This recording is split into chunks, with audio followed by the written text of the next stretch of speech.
Time to bring in Mike Cozzi and talk a little sports. Good morning, Mike. Good morning. A little normalcy, anyways, to talk about sports, even though the sports stories are abnormal themselves. First of all, remember during the season when Julian Edelman was accused of vandalism? Yeah. Now, that case has been dropped. So once again, sometimes justice takes too long.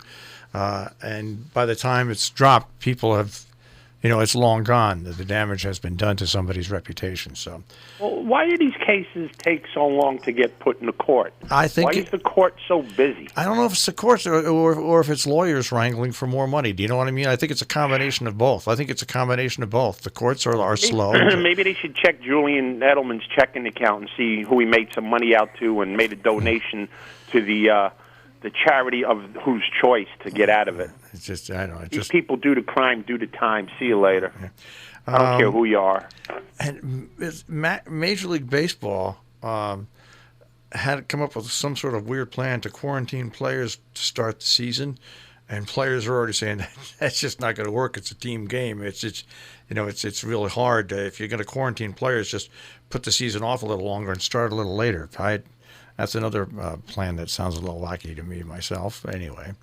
Well, listening to all these things of so-called experts that know what's going on, but then in the next breath they say, these are uncharted waters, so we don't know. So everybody's opinion is pretty much worthless. The only thing I'm glad is that it's not 1940, because if we had to go to a world war to defend ourselves, I'm pretty sure we'd have a million excuses why we can't go. I think you're probably accurate about that. But anyway, I was going to talk to you about something else. And you know what? At my age, it just slipped my mind. I go, what the heck? In sports, what was it going to be about? I don't know. Isn't it weird when you look at, well, you're not a golfer, but when you look at the golf schedule, the Masters is going to be played in the fall, or are they going to have fake azalea? I don't really understand why they're not playing golf.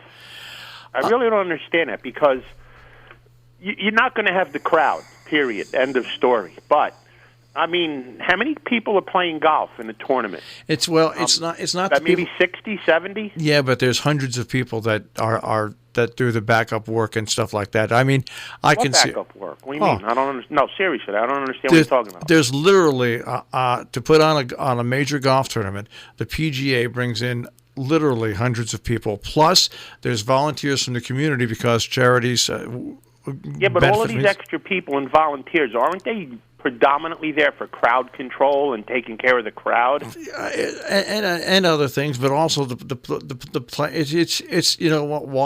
why bother taking the risk of having one person get sick and die and then suing? Why? Well, how do you really know somebody's going to get sick and die? You don't. But why take a chance? That's I can see why. There we go back to the same thing again. Well, I look at numbers. I'm a numbers guy. And the percentages of people getting sick and getting better are very, very high.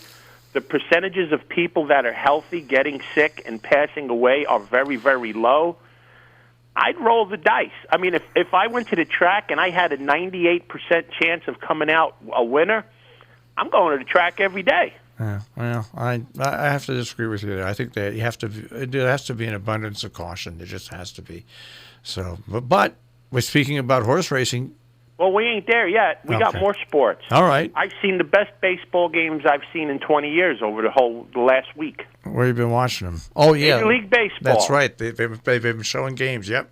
And they're showing games from the 70s, the 60s, the 80s, the 90s, when baseball was baseball. And it's a funny thing because I spoke to my nephew about these games, and he's like, oh, those guys are no good. I'm like, what do you mean they're no good? Look at how they swing. I said, well, it just proves to me that education today is not very good. Look at the way they swing. Well, and he says they don't throw that hard. I said, well, they throw 94, 95, and they can hit their spots. And then all of a sudden you go from 94 to 95 to an 86-mile-an-hour breaking ball, a 90-mile-an-hour slider, a 78-mile-an-hour changeup. So when you're standing there and you got a discrepancy at 20 miles an hour between pitches, you can't lock and load and swing like you do today.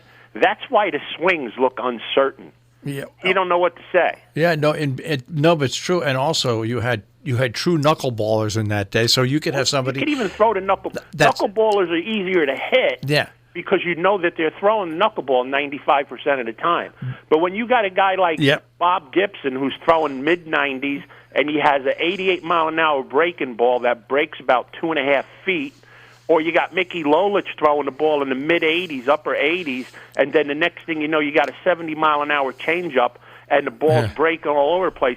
You can't lock and load. So that's the reason why the swings look a little off, because you were being fooled with the pitches. And also, and you look at the bats that these guys were swinging, the size of the bats. These people playing Major League Baseball today probably couldn't swing that bat. And also the height of the mound was different and everything back then. It was a much better game. Yeah. I've been watching it every night, every day. You see right-handed guys hitting the ball to the right side of the infield, through second base, through right field, through right center. How many times do you see that today? Yeah. No, it's a totally. It's like tennis. If you look at tennis in the '70s, and then you take the racket that they used to play tennis in the '70s with, and you look at the racket today is like 5 times bigger. It's like 5 times bigger. Yeah, so I've been watching these baseball games, and I know who won the games, but I'm watching them, and I enjoy them better than baseball, like I said, that I've seen probably for 20 years. And I'm sure Red Sox fans have no problem looking at repeats of them winning championships.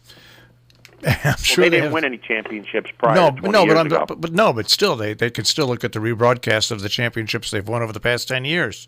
Yeah, but I'm talking about good baseball. Over the last 10 years, it's been lock and load. I know, but before still. Before that, maybe if you go back to when the Yankees came back and beat the Red Sox beat the Yankees those 4 games straight, that was probably the turning point of baseball. After that, it's been nothing but garbage. All right, garbage. Hefty. Real hefty garbage. All right, what about racing? You got 3 races this weekend. All 2 right. at Gulfstream, 1 at Oaklawn. Oaklawn, I'll speak about it when I get to it. But the first, and we had 2 out of 3 winners last week at Gulfstream, by the way, so we did pretty good. The 10th race is the first race I'm doing tomorrow at Gulfstream. It's a 10. The 10th is an 8-horse field going 6 furlongs. Another one of these optional $75,000 races. There's no rain in the forecast down South Florida, so the turf course down there is just atrocious, by the way. But in this race, going 6 furlongs, a couple horses I'm looking at. One is the 6-horse Chart. This horse has 2 races under her belt. Broke her maiden first time out at Tampa, one going away by 5. Jumped from a maiden special weight race at Tampa into a Grade 2 stake at Gulfstream Park on February 29th and got totally demolished there, ran last by 26. But that's a gigantic step up. This horse subsequently has come back and worked well at a training center for Mark Case down in Florida. So the 6 Chart is a must-use. The 7-horse broke her maiden at Fairgrounds on the front, going away by 2.5 in nice time of 1:11. Has some decent works. Ships over because Fairgrounds is done to run in this race tomorrow, so this horse expect to go out early. And the 8-horse, Bachelor Bait, this horse has run 1 time at Laurel in September, sat off the pace, won pretty nicely, gets Lasix for the first time, is out of the mare Sangrita, who is a stakes winner for Mike Matz. This horse is a 15-1 morning line. I think this horse has a chance to sit, pounce, and run away with all the money here at what's going to be a pretty good price. So a 6, 7, 8 exacta box in the 10th at Churchill, at Gulfstream tomorrow. And I'm going to make a win ticket on Bachelor Bait. I'm going to take a shot at the big price here. My other win bet would be on the 6 Chart, but the 8, I think, has a better than the punches chance to take it all down in this race. The next race is the 12th. It's another one of these optional 75 claimers. This one's for older fillies and mares. Looking at 3 horses in this race, too. The two-horse JP's the Light has 2 races sandwiched around the Stinko. This horse won at 7. This is 6 furlongs too, by the way. Won at 7 at Tampa going away twice. Won by 2 3/4 and won by 4. In between there has a grade 2 thrown in and got totally demolished in that race. But this isn't a grade 2. This horse is back with the type of horse it belongs with, and I think this horse has a pretty good chance to win. The 7-horse Aerosol, trained by Terry Pompey. This horse likes Gulfstream with 10 starts over the track, been in the money 6 times with 3 wins, shortening up a little bit off of a grade 3 try when it kind of ran middle of the pack.